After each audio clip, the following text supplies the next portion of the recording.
Adab, you're watching Awaz the Voice, and I'm Yasmin Khan. And today, Awaz the Voice traveled to Kupwara, and we have been joined by a very prominent political figure, Nasir Aslam Wani. Thank you so much, sir, for sparing your time for this interview.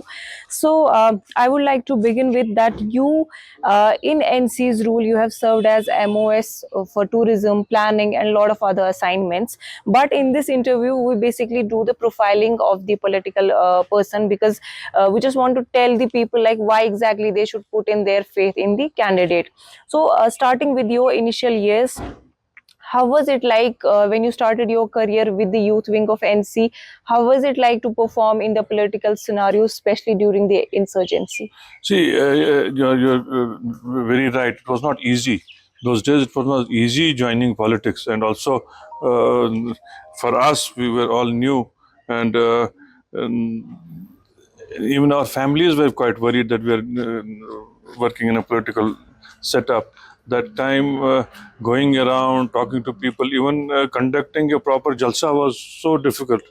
But it was a great learning experience. Whatever we are able to do or handle now is only because of those formative years where we were together. Umar Saab became our president, Farooq Saab was the chief minister, and we were other colleagues were with us.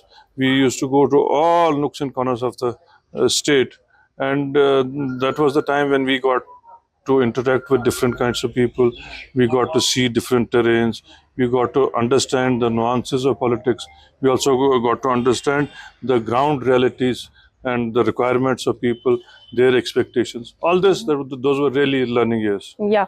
So, talking about Umar Abdullah, he's your colleague and also your good friend. So, he was somebody who had asked you to contest from Amira Kadal constituency. Although, like your grandfather, he has been into politics from this very place, and you had a very strong base here in Kupwara. Why did you contest there? Even though, like, there were people who were questioning, like, why are you contesting there? And तब मजाक में उमर साहब ने कह दिया था, ये तो LD हॉस्पिटल में पैदा हुए हैं, तो he can contest from here. So now that you are back to base, like what's the reason? See, that time we had other colleagues also in the fray. So party का उस वक्त यही था कि नहीं, अगर यहाँ एक कुलीग को उठाएंगे तो दूसरे को बेकार नहीं कर सकते, तो मेरे को उठाते तो दूसरे को नहीं कर सकते, क्योंकि जगह नहीं थी। उस वक्त कॉन्स्टिट्यूंसीज 5 ही थी यहाँ।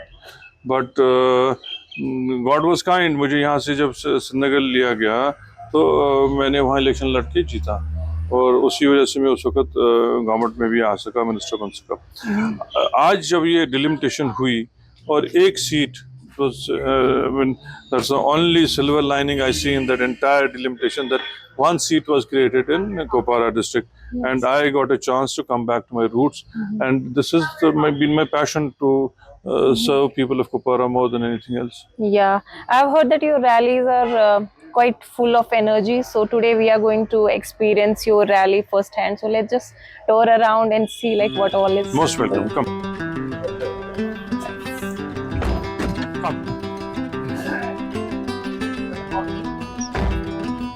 Sir, Jamaat has been contesting elections before also. तो इवन उन्होंने जब पहले इलेक्शन लड़ा था तब उन्होंने कांग्रेस के साथ अलायंस बनाया था। अब चूंकि एनसी का अलायंस और कांग्रेस का अलायंस बन चुका है, तो ऐसे में I would like to know कि अभी जो उमर अब्दुल्ला की तरफ से ये बोला गया था हलाल हराम वाला जो डिबेट है, काफी ज्यादा एग्जैजरेट हुआ था। तो like what's your view point on this? Because Omar Abdullah ने ये भी कहा कि कहीं ना कहीं Jamaat is responsible for all the bloodshed in Kashmir, जो आज तक यहाँ पे हालात खराब हुए। देखिए, ये बात बिल्कुल सच है कि जमात कोई पहली दफा इलेक्शन नहीं लड़ रही है, और जमात ने हकीकती तौर पे एक टाइम पे कांग्रेस के साथ मिलकर इलेक्शन लड़ा था। आज अगर उन्होंने इलेक्शन लड़ने का सोचा है तो अच्छी बात है, हम लोग उसका खैर मकदम करते हैं, उसमें हमको कोई एतराज नहीं है और होना भी नहीं चाहिए जमहूरियत में। जिसको जो अगर इलेक्शन में आए तो अच्छी बात है, लेकिन ये सवालात आपको जरूर पूछने चाहिए कि जब 90 की दिहाई में वो इलेक्शन के खिलाफ बात करते थे और इलेक्शन को जायज नहीं मानते थे, और आज इलेक्शन में वो आना चाहते हैं और इलेक्शन का जो प्रोसेस है उसमें भी उनको यकीन है। तो ये हमारा स्टैंड उससे विंडिकेट होता है कि हाँ जी, इलेक्शन का प्रोसेस जमहूरियत में और हमारे मुल्क में बिल्कुल सही है। ओके। और उस प्रोसेस को जब वो एक्सेप्ट करते हैं तो एक सवाल जहन में जरूर आता है कि क्या वो तब ठीक थे जब वो उसके खिलाफ बात कर रहे थे, या अब ठीक हैं जब वो उसके हक में बात कर रहे हैं। ये these questions are basically you should ask them. हम तो उसमें बिल्कुल खुश हैं, वो आए इलेक्शन लड़े, अच्छी बात है। अभी बीजेपी ने जिस तरह से बोला कि एक्स या फॉर्मर मिलिटेंट्स कह सकते हैं, उनका सपोर्ट पीडीपी को है और एनसी को भी है, तो उसके बारे में आप क्या कहेंगे? उनकी सोच के वो खुद जवाब दें। यहाँ हमको उनकी सर्टिफिकेट की जरूरत नहीं है। लगभग 3000 के करीब हमारे साथी कुलीग्स शहीद हुए हैं, जानों की उन्होंने अपनी जो है कुर्बानी दी है यहाँ इस झंडे को खड़ा रखने के लिए।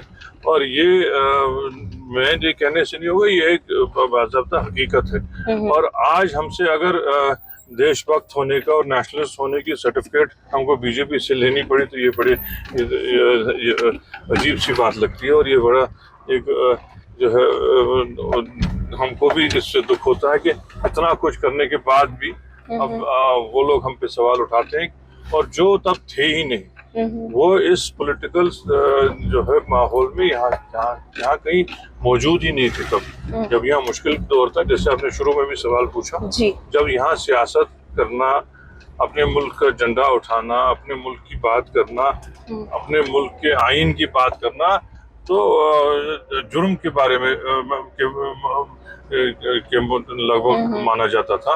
उस वक्त ये लोग थे नहीं।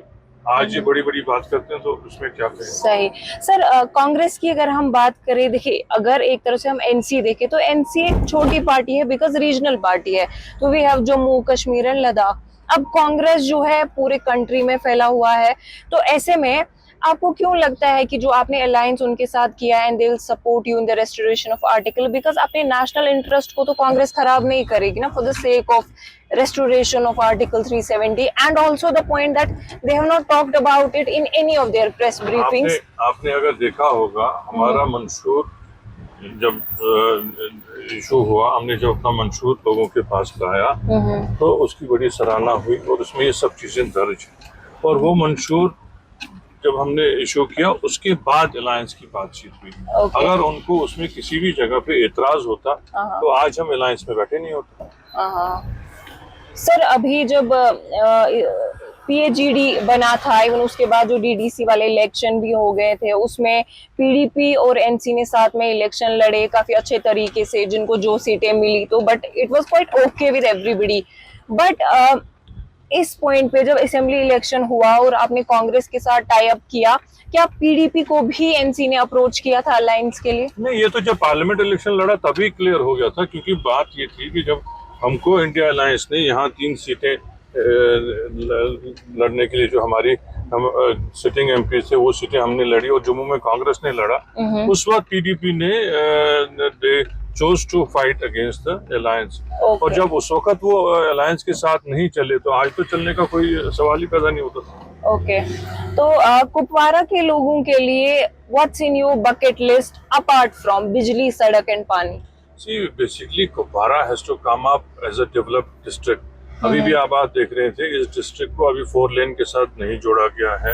यहाँ हेल्थ केयर की बड़ी दिक्कत है। You will be surprised to know कि यहाँ डिस्ट्रिक्ट हॉस्पिटल फंक्शनल नहीं है। तो डिस्ट्रिक्ट हॉस्पिटल को जो है हमने सोचा है कि हम उसको सुपर स्पेशलिटी हॉस्पिटल तक उसको पहुँचा पाए। रोड नेटवर्क की यहाँ बड़ी दिक्कत है।